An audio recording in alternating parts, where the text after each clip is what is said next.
Welcome everyone to the Side Draft Podcast. I'm Adam here with Steve, and we're going to take you on a recap of this past weekend's race at Gateway Motorsports Park for the Camping World Truck Series. And man, once again, a great race performed by the trucks. Oh yeah, it's pretty awesome to watch them battle for the lead and come through the field. It's cool to see that. So, before the race began, the 98 truck with Grant Enfinger for Thor Sport wins the pole. I believe it'd be his second of the season. Yeah, that's good for that team. And the number 46 of Christian Eckes started on outside pole. Yeah, he'd be the youngest driver in the field. Yeah, and Ben Rhodes, it's important to mention him now because he wrecked in practice. He had to start from the back, and we'll be mentioning him a lot more throughout this podcast. And before the race began, they had a 4-wide salute to the fans. Really great to see. Yeah, it's pretty neat to watch. Did the 4-wide. Sometimes it might be pretty neat to watch them just do the restart that way. So. Could expect a lot of cautions after that, though. Stage 1, though, Enfinger starts from the pole. Ben Rhodes, like I said, we're going to be talking about him quite a bit. I had a tire go down on the initial start. Already starting off to a bad day. And then later on, we would have another bad day for Jordan Anderson. Around 13 going to stage. Some sort of transmission battery issue happened on him and stopped on the track, and that would be his day. Yeah. Then on that caution, the 83 truck of Tyler Matthews gets a free pass on that. Yeah, and on the next initial start, we had Todd Gilliland and Dalton Sargent. They make contact. That is important because Dalton Sargent's tire goes down, and that would basically end the stage. And Enfinger's second stage win of the season. Congratulations to Enfinger. Yeah, he led every lap on that first stage. Yeah, then in stage 2, we would see some sort of strategy go out. We had Jesse Little and Zane Smith. They were the first out on pit road. Then Christian Eckes, Johnny Sauter, Todd Gilliland, and Stuart Friesen, they stayed out due to pitting on the caution before with Jordan Anderson. So a lot of strategy going out early on in this race. Then after the green flag, Christian Eckes, he leads the race, and he goes out for a comfortable lead and led some laps. That's pretty good for that team. Yeah, second start of the season. Yeah, I like that truck. It's a pretty cool looking truck. It is an awesome Mobil truck. One. Mobil One always has the greatest paint schemes out there. Matt Crafton, after a strong run he was having, 6 laps to go to stage, like Jordan Anderson, some transmission issues, maybe some battery issues. Not really sure what happened, but stopped on the track, causing a caution. Christian Eckes wins his first ever stage in NASCAR. Yeah, I saw Matt Crafton, the team, they changed the battery, and he seemed to be going on after that. Yeah, but never really got back up there, so really unfortunate for him. But that would begin the beast that is known as the final stage, because man, we have a lot of stuff written down for this one. Yeah, that's when things get pretty intense there. Yeah. To start it off, Noah Gragson takes the lead off pit road. KBM truck's always strong, always important for them to do well. Stuart Friesen then spins another KBM truck of Christian Eckes. We talked about him winning the stage. It goes sour because it ends up spinning him, and there goes it up in the corner and into the wall. Eckes' strong day comes to an end. Yeah, it looked like Stewart was trying to get a run on him on the bottom side, but his truck just got loose. Looked like he tried to save it and tried to let out a little bit, but he still caught the rear corner panel of Eckes and just put him in the wall. And then Ben Rhodes, as we said, talking about him a lot, gets his lap back. Yeah, finally gets that lap back and gets on the lead lap and see what he can do. Yeah, and then we would see a fight for the lead with Brett Moffitt. We talked about him last week of winning against Noah Gragson. Here they are again, battling it out. Possibly we'll see this at Homestead. Yeah, they got a strong team. They just need to get some good sponsors and get them through the races. And was battling for the lead. I mean, they'd always got strong trucks. Yeah, the thing about Brett Moffitt is they are unsure if they can make it to Chicagoland. So if they don't go to Chicagoland, they're out of the playoffs. So they've won 2 races so far this season, and it would be a shame if they do not go to Chicagoland and they don't run for a championship at Miami. Yeah, that'd be sad to see because, I mean, the way they battled all night, to get put in the back and then come back to the front, I mean, it's just pretty awesome. Yeah, that team deserves a chance at a championship. We need some sort of sponsorship for that team. So if we could, we would, but unfortunately we don't. Yeah, if you got some business out there, that'd be the team to sponsor. So yeah, and then after that, Brett Moffitt would prevail as the leader. He would lead a few laps up until Johnny Sauter and Stuart Friesen. They battle for 6th, but later on it turns sour because Johnny Sauter gets loose, not loops. But I guess Stuart Friesen goes for a few loops because Johnny Sauter clips him and sends him to the inside wall. Wouldn't end Stuart Friesen's day, but pretty much hampers it. Yeah, they went back and fixed that truck, and they went a lap down.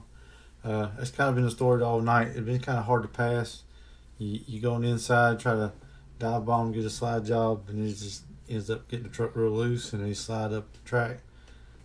It's just been a little kind of tough to pass. Brett Moffitt, he would have trouble on pit road, big because he was a big threat to the win, and battling with Gregson. Also, Johnny Sauter had some trouble on pit road. I guess it was just trying to fix that damage from Stuart Friesen. Yeah, I guess so. Yeah, Brett Moffitt is like he's getting the fuel in the truck. Yeah, I know the gas man was struggling trying to get some fuel in it, and that seems to be the issue for NASCAR these past few weekends. Yeah, it's kind of, I don't know what the issue is going to be to fix that. I don't know if it's the nozzle going in or what it is. Yeah, I think NASCAR should really look into that and see why this is happening. Same thing happens for the air guns. Hadn't really seen much of an issue from them, so maybe they fixed that. Yeah, I think they corrected all that. Problems. So now the main thing is to fix the fuel issues, and we'll have some good racing.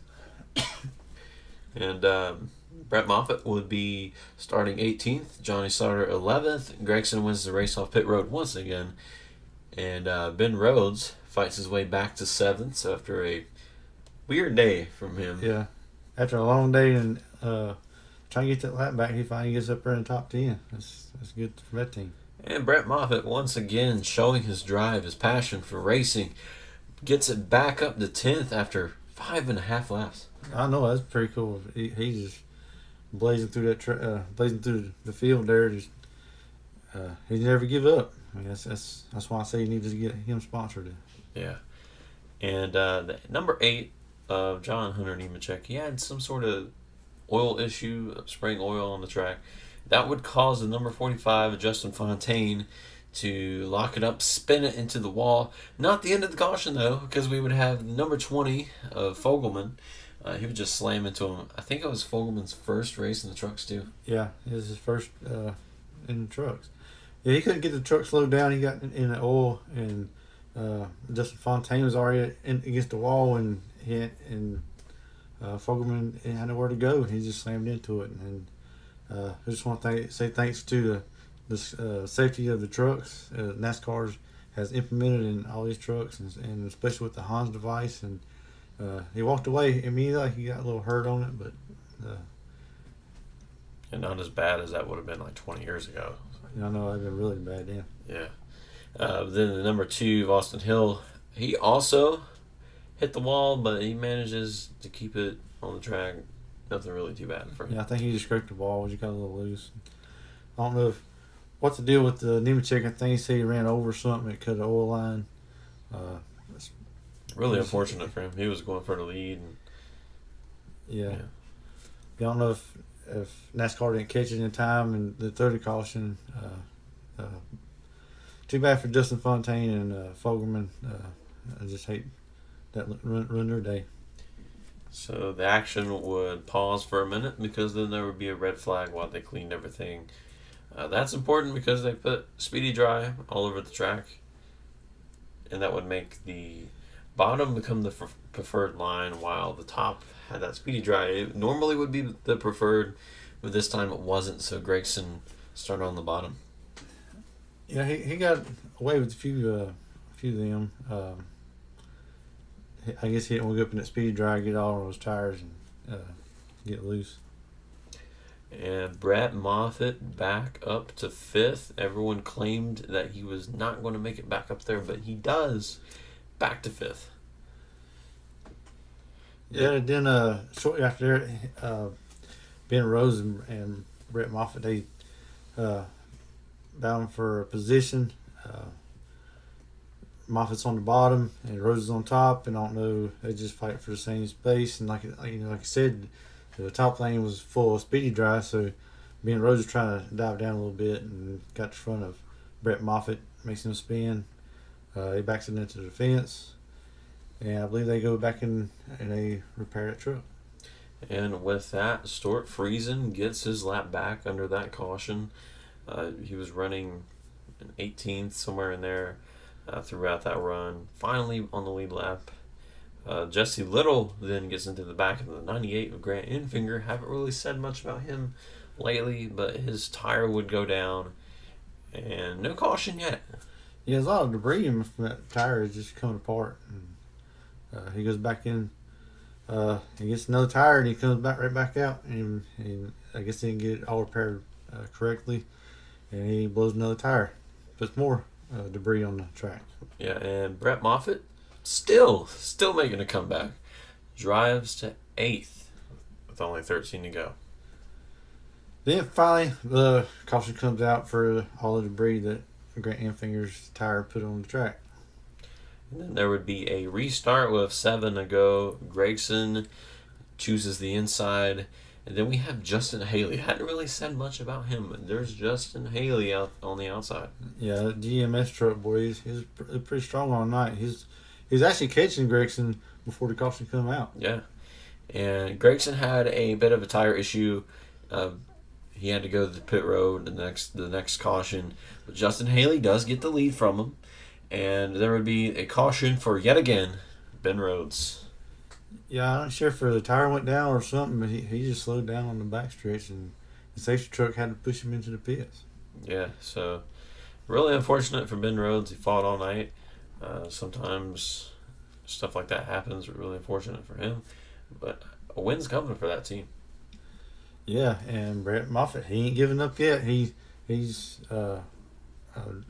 driving back in third right there before that caution came out. Yeah, they all said that Brett Moffitt, Johnny Sauter would not get back up there, but there they are, 2nd and 3rd. I don't know it. And but then Brett Moffitt once again issues because he spins while trying to push Sauter up there to Haley, but there would be no caution for it.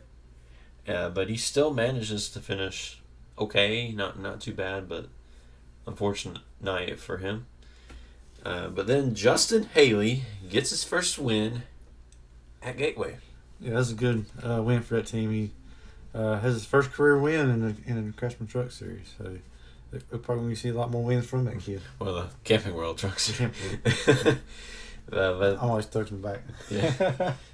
Throw back the Craftsman out there. Yeah. But we do have some honorable mentions. The number 54 of Zane Smith, P5 for that race. Number 42 of Finley, P6. Yeah. And number 51 of Riley Herbst, that's his first truck race. And I believe he finished, 7th? Yeah, 7th, yeah. And Noah Gregson manages to finish P10 after his issues. And number 52 of Stuart Friesen, back to 13th. And just right behind him after his roller coaster day, Brett Moffitt finishes in 14th. Yeah, that team, he just don't ever give up. So, congratulations to all of them teams. They had a lot of good runs. Yeah. And next up, we'll see another 1.5 miles out there, Chicagoland. And at these races, you normally would expect Kyle Busch Motorsports, GMS, Stuart Friesen, all of them up there to be contenders for the win. Oh, yeah. Also, ThorSport, Ben Rhodes, Matt Crafton. You think we'll see anything out of them Chicagoland? Uh, they probably couldn't make a comeback. I mean, they got 4 teams in here. I wouldn't count them out on nothing because Matt Crafton, he always comes back. And Grant Enfinger, he's running good. He's had some bad luck, with the tire. So who do you think will clinch either a playoff spot or another win at Chicagoland? Hmm.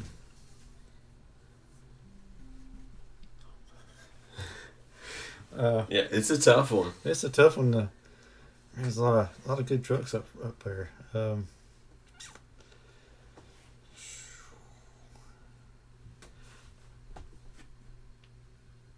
Well, I say if Brett Moffitt gets the sponsors and get in the race, I'm going with Brett Moffitt. I ain't gonna count him out. Yeah, that's a good pick. Hopefully he gets in there. I'm going to Stuart Friesen. He's normally good at mile and a half, so we saw that at Texas. Almost won that race against Johnny Sauter. I think Stuart Friesen is going to finally, after all of these races that he could have won, I think he's going to get it. Yeah, he's always running strong, and he always gets some bad luck.